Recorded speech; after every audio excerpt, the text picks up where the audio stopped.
Alright, hello everyone! Hello and welcome! Time for the gameplay stream. I am Darkside Phil.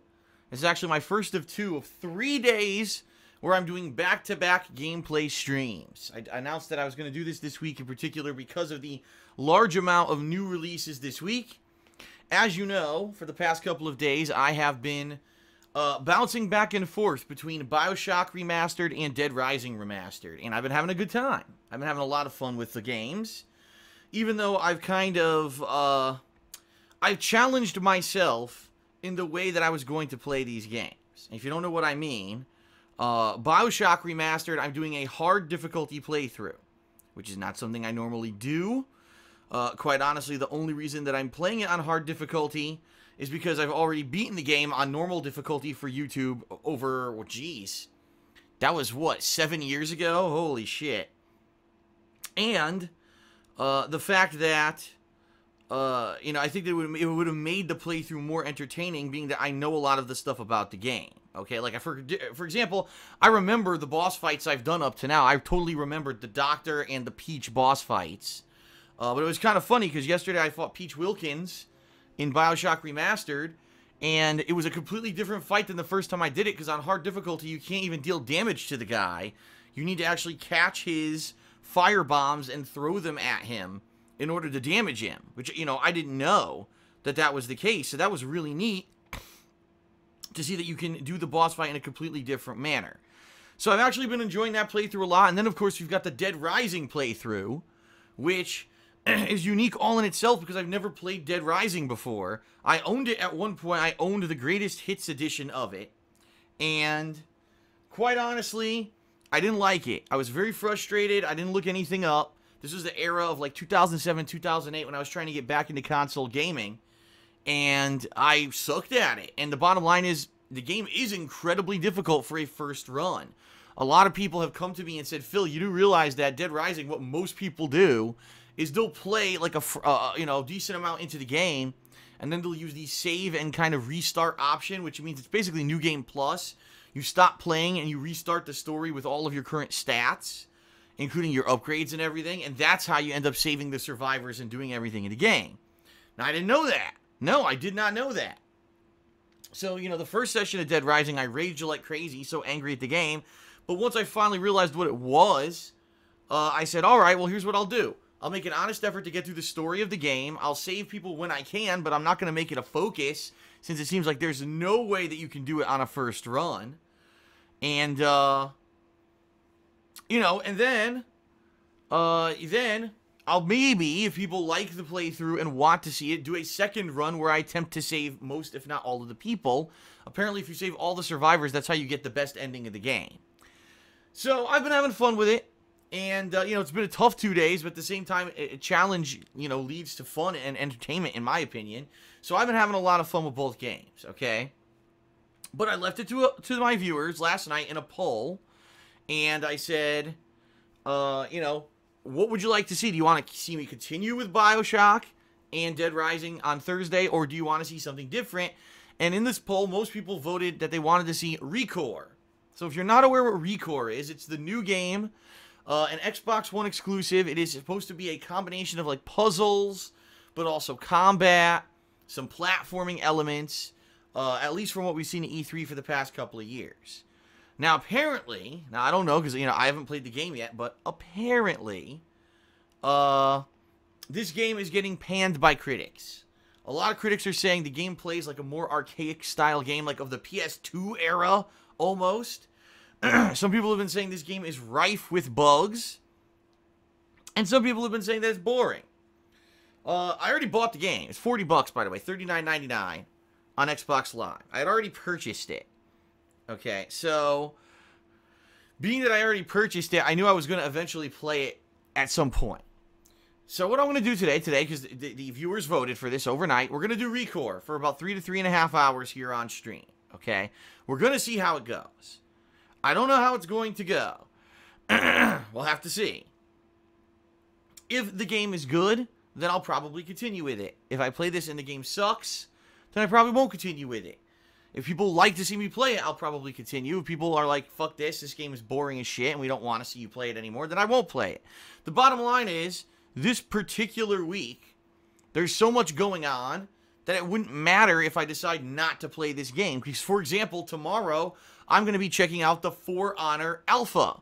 If you're not aware, For Honor is an upcoming multiplayer game where you play as, I think, the Samurai, the Vikings, or like Knights, and you command like little armies, but you're also kind of like a powerful hero. It's all melee combat based, but there's some projectile combat, but you get what I'm saying. It's like feudal warfare. And I want to check this out tomorrow. So that's going to be tomorrow. In addition, they apparently have re-released the Resident Evil 7 demo. And even though it is pretty much the same demo that I played earlier this year around E3 time, apparently it has some extra content now. They've extended it. There's like extra scenes, extra items that lead to new areas of the house that were locked off in that first demo earlier this year. So it's basically like extending the demo and making it more a full-fledged experience. And I would like to maybe try that sometime in the next few days. All right, we'll see. But the bottom line is this. I am certainly not at a lack for gaming content in the next week. So if ReCore is a dud, it's fine. I don't have to continue playing it. It would suck because I spent $40 on it, and I'm sure if I only play it one session, I guarantee you that that one session of videos is not going to get any significant amount of views that it's going to even pay for the game. But that's the gamble you sometimes take when you're in this business. You know what I mean? Some games that you don't expect end up being big hits. Other games end up being duds. We'll see. We'll see how this goes, okay?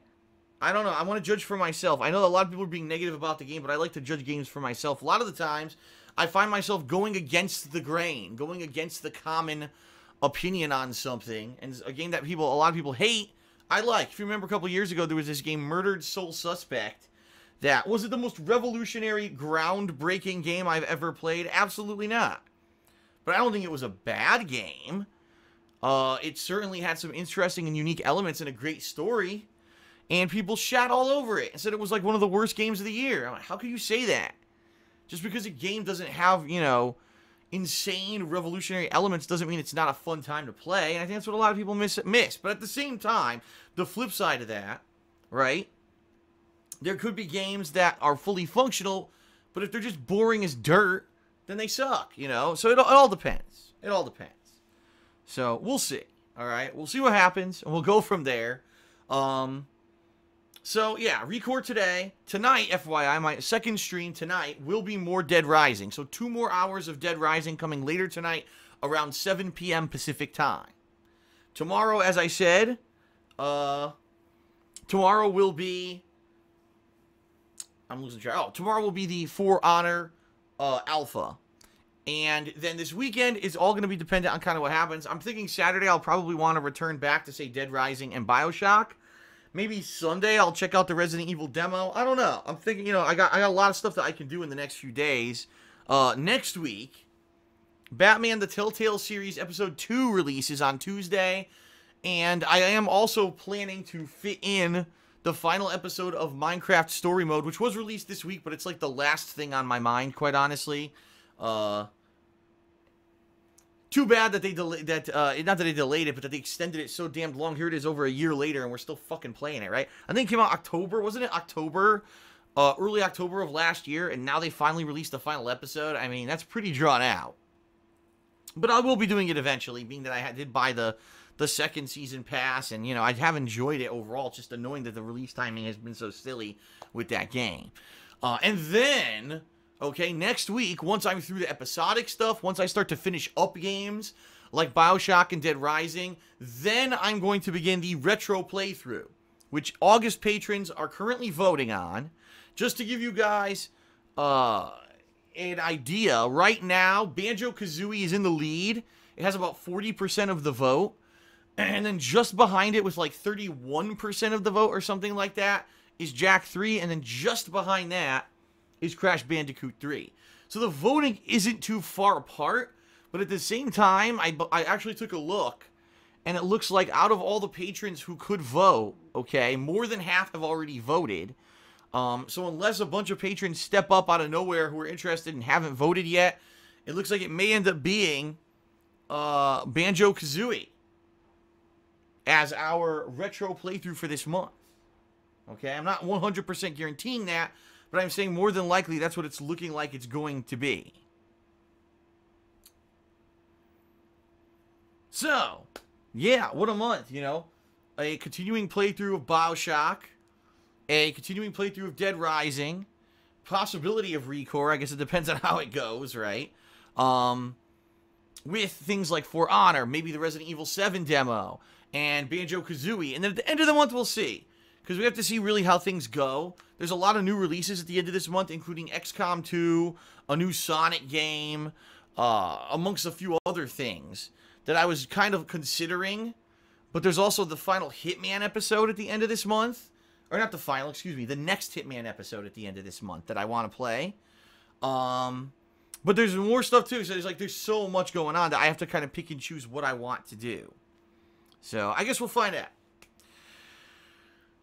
I just want to remind everyone, tomorrow, Friday, I'm only doing one gameplay stream and nothing at night. And the reason is because for the next several weeks, my schedule is shifting. It used to be that Monday through Friday were kind of like days where I would do either one stream and work on something afterward, or 2 streams or 2 gameplay sessions.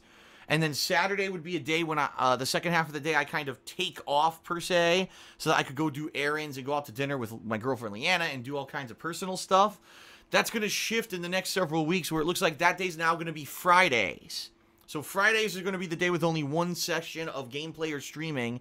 And then Saturday, I'll be actually doing double sessions. So this Saturday in particular will be a main gameplay stream, and I'll be playing another game, probably offline, later in the day, which normally I don't do. Normally I'm reserved on, on Saturdays. I almost never do double Saturday, but I'm going to do a double Saturday this week. And moving forward, it looks like I'll be doing that, okay? So I just want to throw that out there so you're fully aware of that. Okay. So I'm going to get started in a moment here. Very quickly, let's do some plugs. The plugs, even though it is a little annoying segment of the pre-stream, it is what allows me to continue to do this as a job, and allows these free streams and videos to be created daily. So please put up with it, and please, if you enjoy the stuff that I'm doing, you can partake in any of the following, and it will help me out immensely. All right? First of all, not only watching the streams, not only watching my videos on demand, but spreading the word. Telling your friends, telling relatives, letting people know that I do this in a manner much different from a lot of other streamers and people who do YouTube videos. My gameplay is raw. It's all about the game. It's not about me, getting distracted and doing comedy skits. It's not about cutting parts out of the game to make it look like a better streamlined game. It's not about me constantly telling life stories and interrupting the gameplay with distracting stuff to make it more like reality TV. No, for me, it's about the games. Which, let's be honest here, most of the popular gaming YouTubers don't do that anymore. So I'm like one of the last guard of people still around doing this for a living who do this kind of stuff. So it's different, and I think that it's enjoyable in its own right. It has its own merit. So please let people know that I do it, if you like it, all right? Please check the descriptions of my videos. Please check the descriptions of my live streams. There you will find lots of information, but most notably you'll find a referral code and discount a referral link and discount code to Loot Crate. Loot Crate is a subscription-based service where once a month you get a cool box of collectibles, clothing, swag, whatever you want to call it. I've been unboxing these for over 2 years. Most recently on my vlogging channel, The King of Hate Vlogs, I unboxed a Loot anime box for the first time, and I actually really enjoyed it. I thought the stuff in there was actually a little bit better than the stuff that was in the normal Loot Crate box. So anyway, you can use my referral code and my discount code to get a 10% discount on any new subscription, any kind of subscription on Loot Crate. In fact, this month coming up, I'll be unboxing a Loot Gaming box, which will be something unique, okay? So please check it out, and I get a tiny bit of a cut from when you use that referral code, so please use it, and, it helps me out. Please check out my Twitter, @TheyCallMeDSP. Where daily I post up schedule updates. I post up information about what I'm doing both on YouTube, but also in my personal life. I share pictures of things and stuff on there. All kinds of information. I comment on gaming news. This morning I commented on the delay of South Park: The Fractured But Whole. If you're not aware, it's delayed. It's not in December anymore. It's now coming out in the first quarter of 2017. Boo! But whatever, if the game's more polished, great. And to be completely honest, with all the other games like Final Fantasy 15 and The Last Guardian that got delayed, until late November, early December. Probably having this game come out in early 2017 is the smart move. But I digress. This is the kind of stuff I talk about on Twitter. So please follow me at They Call Me DSP. And in addition, I am now verified on Twitter, and the experience is much better. I'll be honest with you. I used to be completely trolled like crazy. Now that I'm verified, it's a lot better. Even though there is still a lot of trolling, most of the trolls and assholes I've blocked or muted, so I don't even see that crap. And, you know, I don't get impersonated anymore, which is great. So please tweet me. Please consider retweeting or liking or faving any tweets on there that you find entertaining and or informative, because social media presence is key to success in the online world. KO Gaming at youtube.com/KOGaming1 is my channel where I put up edited game reviews, montages, first impressions videos, rants, all kinds of fun stuff, countdowns, and the bottom line is that right now it's a little slow. I haven't done a video on there in about a week because I've been, you know, busy with all these new games. Once new games, new releases that aren't just kind of HD remasters start being released, then I'll be starting to put up new videos there again in the next few weeks probably. But please check it out. It's been very successful this year. It's been a great alternate source of income for me. It's a big part of my new YouTube plan. And please spread the word about it if you like the videos on that channel. Very different from what you find here on DSPGaming. Okay? Patreon at patreon.com/DarksidePhil. This is basically the main way if you want to go above and beyond to support my efforts to continue to make videos like I do. This is the way that you can do it. Monthly pledges help me out, obviously financially, duh. They allow me to continue to do this as a job, but also you get stuff. You get personal perks like text and verbal thank yous in my videos, getting your questions answered on my bi-monthly show Ask the King, which, by the way, that show is coming up at the end of this month. It's the final Thursday of September is the next episode of Ask the King, FYI. Also, you can get a private Q&A video made. I just made a private Q&A video for someone on Sunday, and they absolutely loved it. In addition, you can participate in voting on special events. This month, if we hit the funding goal for Patreon, and you pledge $5 or more, here you go, take a look at your screens, please. The special event is a Halloween horror marathon. I did this last year, and it went pretty well, except for the fact that I kind of miscalculated, and I only played one game for 6.5 to 7 hours, and most viewers got bored within the first couple of hours. Alright? So this year I'm doing it differently. This year it's going to be a series of games that patrons will be nominating and voting on if you pledge $5 or more by the end of this month. You'll be one of those people who nominate and vote on the games. I'll be playing 3 to 4 different games during the course of this marathon. I'll also have a webcam, and I'll be wearing a costume, a Halloween costume. I'm not sure what the costume will be, but I will be wearing the costume during the marathon. So I certainly hope that you will join me on Halloween if this happens, but you got to make it happen. Right now, FYI everyone, we're less than $100 away from hitting the goal. It seems that most people who pledged in August retained their pledges. So right now, you only need about $100 more pledges, and we're going to hit the goal. Now, we've got about 2 weeks left in the month of September. This is very reasonable that we can hit the goal, but I don't want to kind of have people sleeping on it and not pledging, so please consider pledging if you haven't yet, okay? Alright, we're on that near the end of the month. I'm very excited about, this, because I love Halloween, I love horror. That month, Leanna and I will be watching all suspense and horror-themed stuff every night. We actually got Alfred Hitchcock Presents, we've got the Twilight Zone, we've got classic horror movies all lined up for stuff for us to watch. We even got an anime, I think it's like Cabaneri and the Iron Fortress, this zombie-themed anime we're going to be watching over the course of the month. Pretty cool. So, that's going to be a fun one, and I hope that we hit the goal and we can do this special marathon. Speaking of Leanna, last but not least, Leanna has her own business called The Black Currant. She sells handmade glycerin soaps and wax tart melts. In particular, this time of year, it's getting cool. It's the fall, right? It's starting to cool down nationwide and worldwide. Of course, I say that in some places fall ends up being hot. I know. But anyway, a lot of times in a cooler climate, you want something to make your house smell nice. Have a nice scented candle, or in this case, wax tarts. She makes wax tarts that you can melt in a wax tart melter, and they make your house smell good. The cool thing about this is, number one, there's no flame, no fire hazard, Number 2, you don't need a lighter to light the damn thing. You just put it in a little wax tart melter that you can get for 10 bucks at any kind of a convenience store. I've seen them at Target, at Walmart. I've seen them online in a million places. They're really cheap. And the wax are usable. If it spills, it doesn't hurt or damage anything. So check it out at etsy.com/shop/theblackcurrant. She actually has a fall line of product that she is adding there. I think she just added Alpine Frost, and I believe she made a pumpkin-scented soap, which she just added as well. I'm not 100% on that, but I think she did. She didn't give me the details yet. I need to get more about that. So please check it out. And by the way, don't take my word for it that this stuff is good. Check it out for yourself. If you go to the website, you'll see tons of positive feedback from Leanna's customers. She shipped over 500 orders since the inception of her business last year. So please check it out. Great idea, not only for yourself, but as a gift for someone else as well. All right. Thank you, everyone, for putting up with the gratuitous plugs segment. And thank you to those who do actually partake in this stuff. You do allow me to continue to do this as a job, and I appreciate it. Okay? That is it. Let's end this, and let's get started with ReCore. All right? Thanks, everyone. Let's begin.